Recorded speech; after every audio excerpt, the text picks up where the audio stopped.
Hi Queens, how is everyone doing today? I hope everyone is having a wonderful and great day.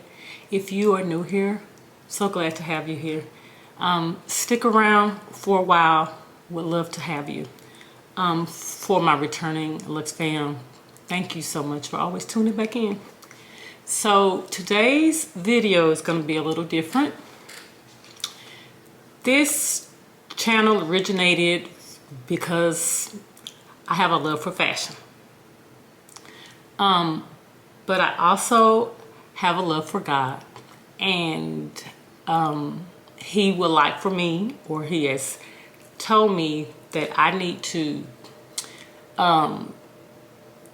take my channel or my platform in a wider, broader spectrum.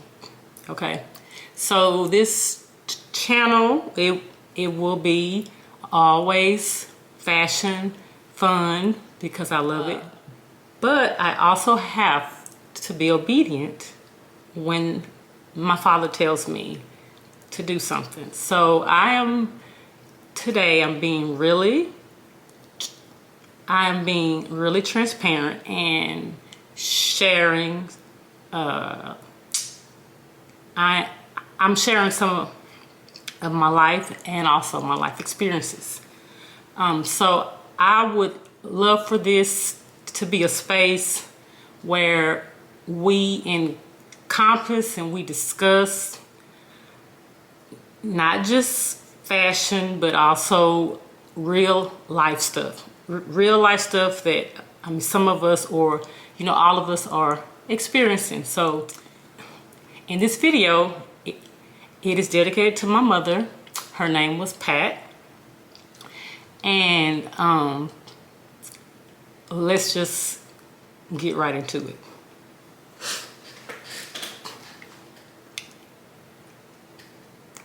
All right, so I'm going to try to get through this video without a tear, but if I do, please forgive me. That is not the intent on this video. The intent is to share, and maybe this will help someone else who has recently experienced it, who will experience it in the future. It's about love, healing, and just living this life, y'all. Living this life, because it can be rough. So I'm talking about grief. So let's set the tone. I am 24 years old, married to my first husband.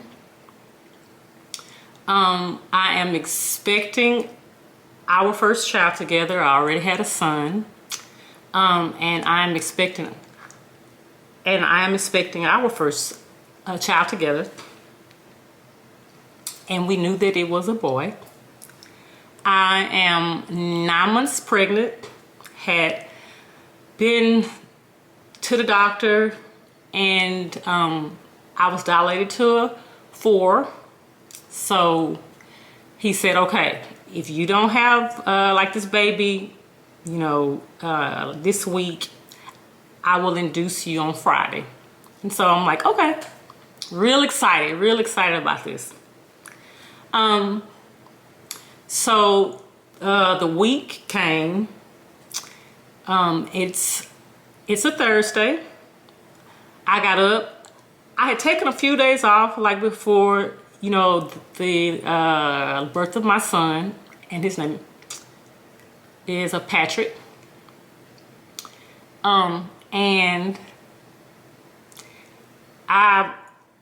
when you're about to have a baby, you do some nesting and you do all of those things, right? So I had taken off, had woke up on this Thursday morning. It was a day before I was supposed to have my son. And the weather here in Dallas was, gloomy. And I woke up and I just wasn't excited. I don't know. I mean, like hindsight, I was not excited. I was having, my son. I should be, elated, but I wasn't for some reason. So I woke up that morning. I called like my mom, and we talked in depth for about an hour or two. My mom was a barber, and it was a Thursday, so Thursday is not a really busy day for her.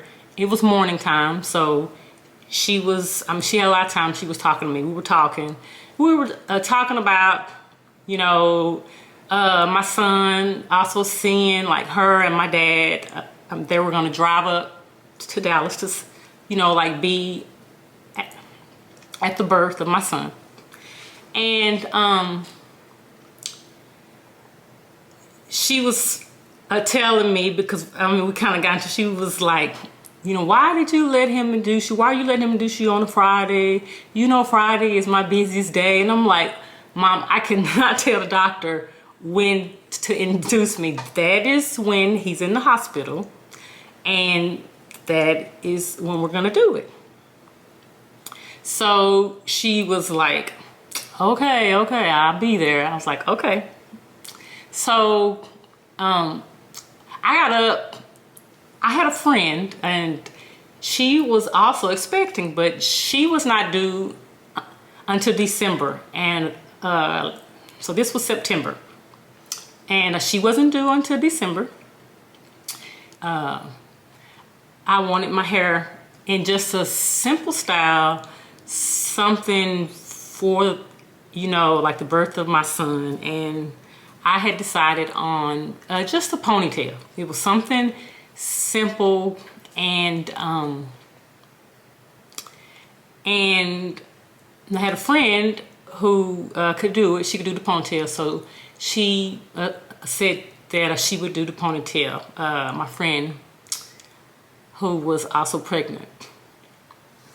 So we had planned to meet. I think she came over, and we were going to go get something to eat. It was going to be like a good day before I had given birth. And she was coming over. We were going to go and get something to eat. We were going to go to the hair store and get hair for a ponytail and do all of that. So she came over, and I had told her, I was like, I don't feel good today. I don't know. I should be excited, but I'm not excited. I don't know. And so we went and got something to eat. We had stopped at the hair salon, at the hair store. We had gotten everything we needed to do my ponytail. Came back to the house, and it's about 5 in the evening. And as I said, the day has been cloudy, gloomy all day. So I receive a phone call, and it is my aunt. So my aunt, she never calls me. I didn't even know that she had my number. So I answer the phone, and she is asking me where I'm at, what am I doing, and I'm like, I'm at home. And she was like, are you by yourself? And I was like, no. I said, my friend is here.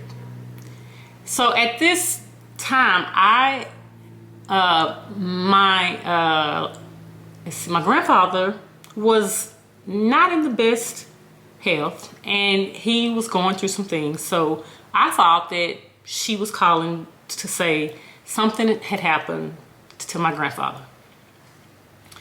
And she's like, let me speak to your friend. And I said, what is it? Just tell me, what is it? What is it? She would not tell me. So at this point, I'm I'm annoyed and I'm, getting a little angry because I know there is something wrong. So I hand the phone to my friend. I'm looking at her and she's listening to what my aunt has to say, and her whole demeanor and her face and everything just changes and drops. So I'm looking at her in anticipation of what it is that she's about to tell me, and she says, I say, what's wrong? And she says, your mother is dead. And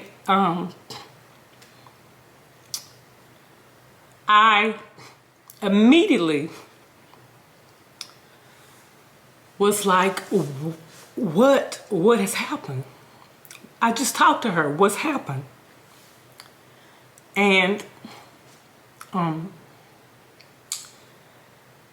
she says she's been shot.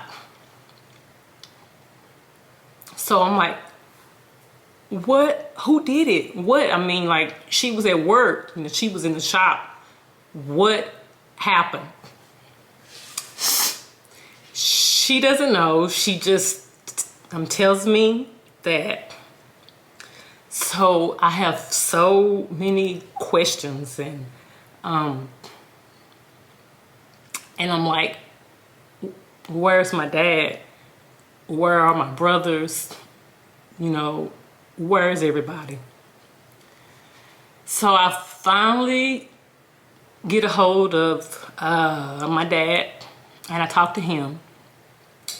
He's outside of like my mom's shop, and I live in a small town, so it's a lot of people outside the shop as well, being nosy, standing around, spectating. And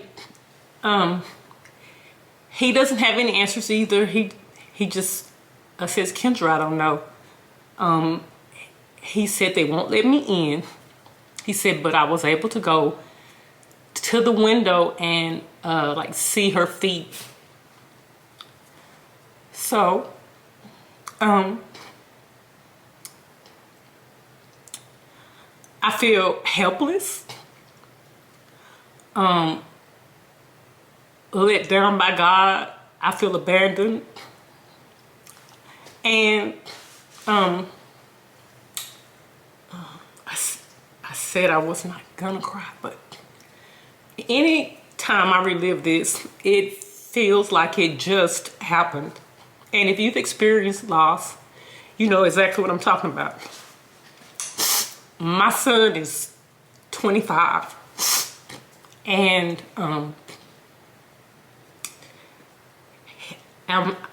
he never, got to meet his grandmother, and like my baby girl, she never got to meet her grandmother. My oldest, he did. So he was, blessed with her, and he was, when she passed away, he was 3.5. So he has, fond like memories of her. But so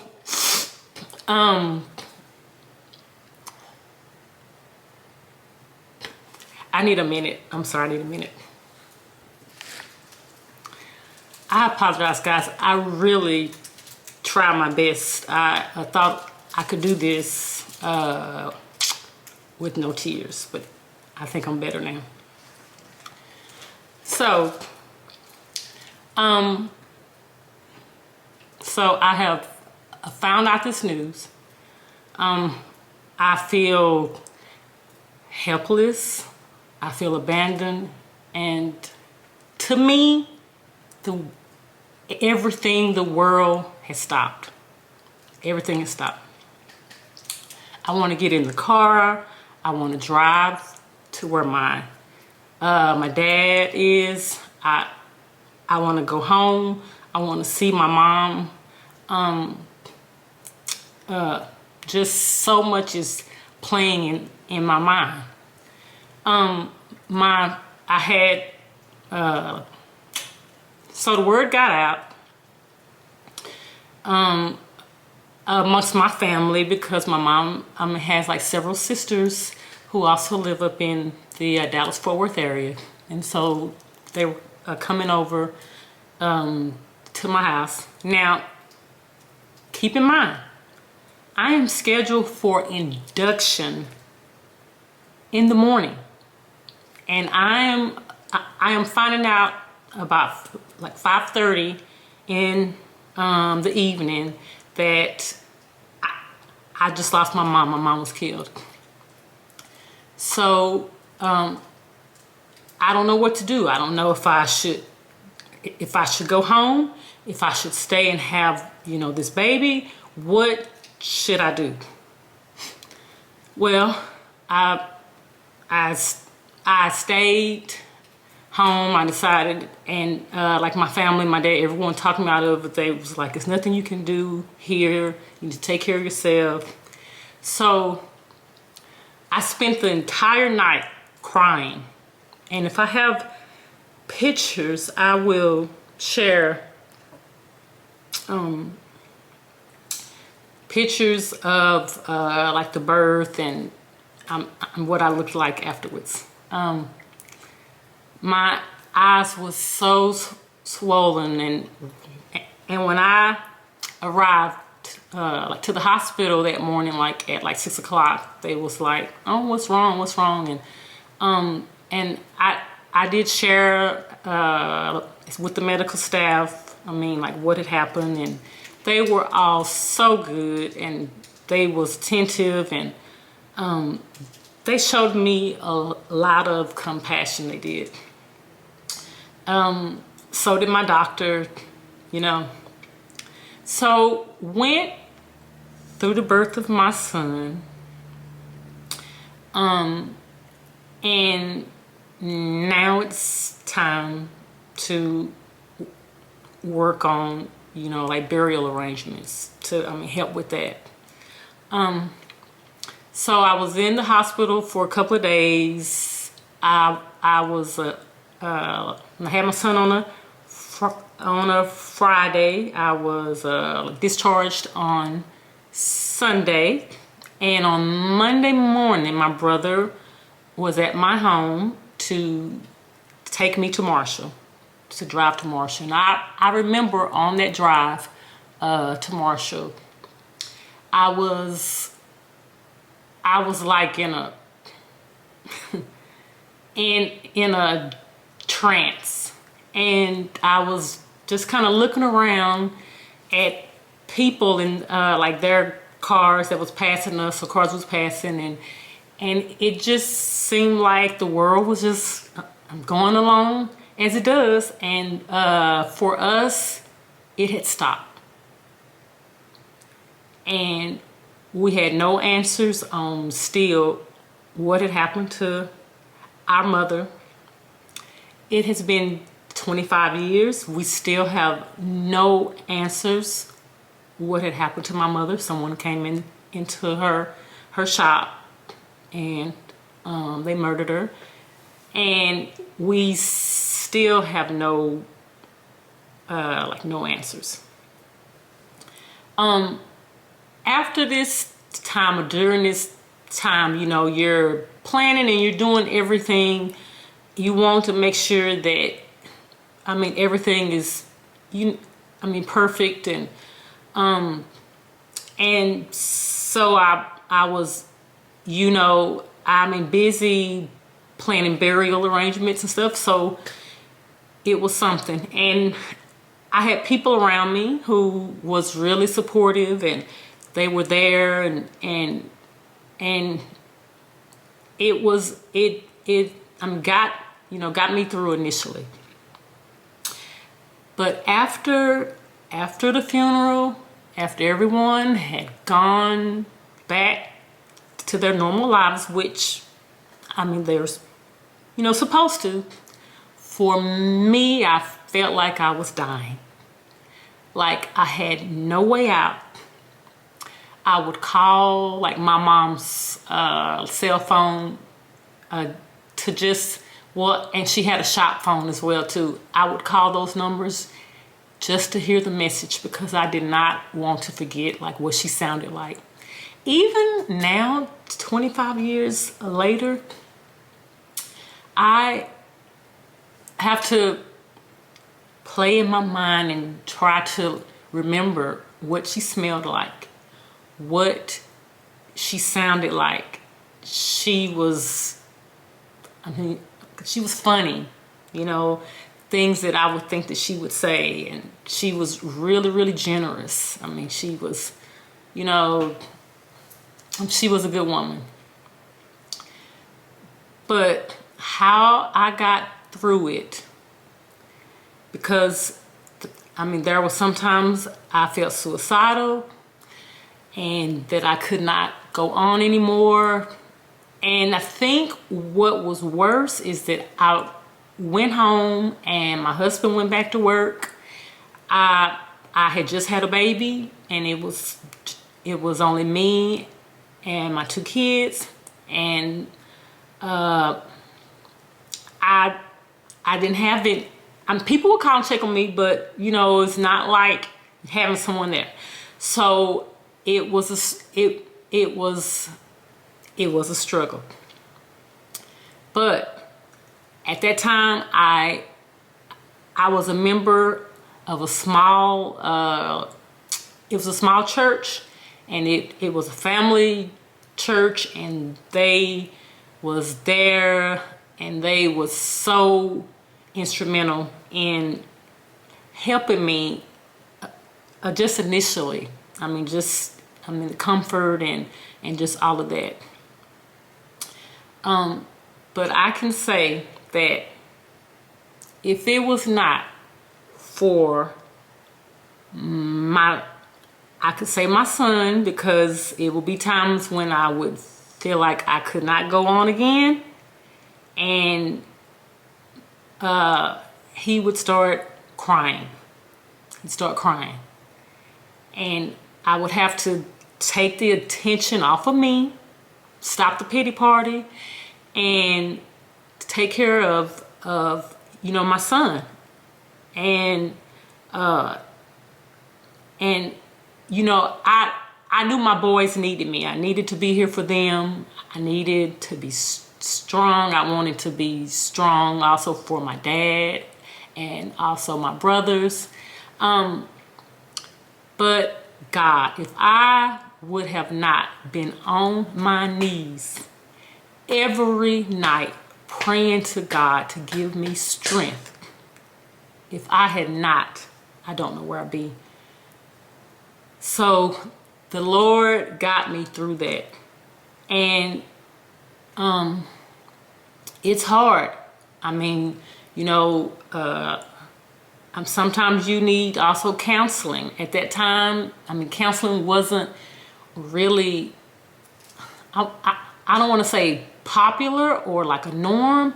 It wasn't. But I suggest, if you feel that you need counseling, if you're going through this, someone to talk to, like besides family and friends, reach out. Okay, reach out. For me, I relied on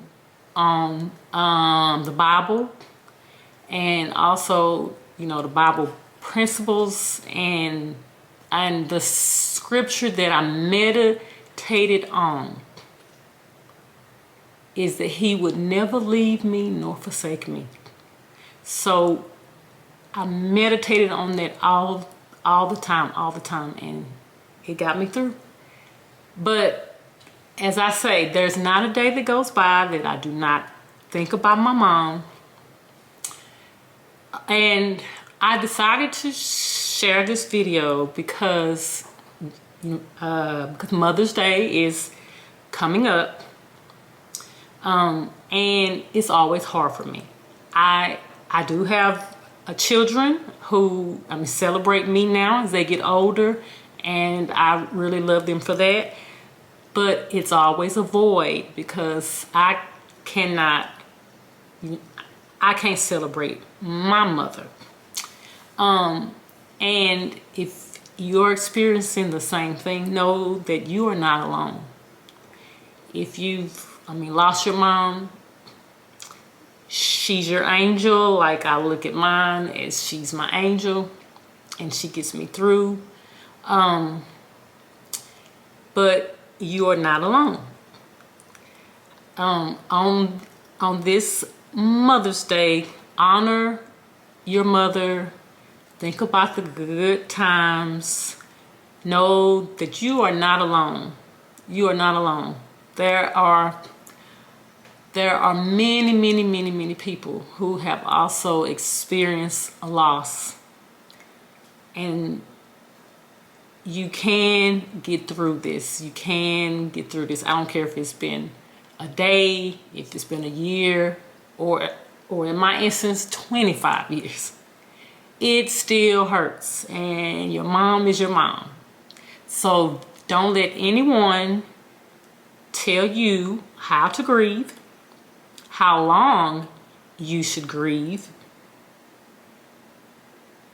and how to heal.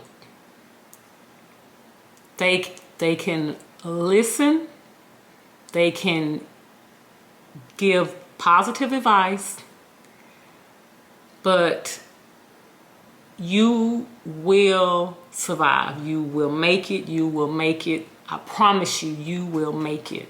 You will make it. All right, so I'm going to stop rambling, and I hope that I know this video is not for everyone, but if this is for you and you needed this, please be blessed. Please, you will make it. Know that that with time, I'm not gonna say it heals, but it gets better. It gets better. All right, Queens. So, as I mentioned, I want this to be a space of love, fun, fashion, traveling. Just, I want it to be a space that is not one-dimensional, because life is not one-dimensional. We are all experiencing and going through something. We are. So, stay tuned for more, and please be safe, be blessed, and I'll see you guys in the next video.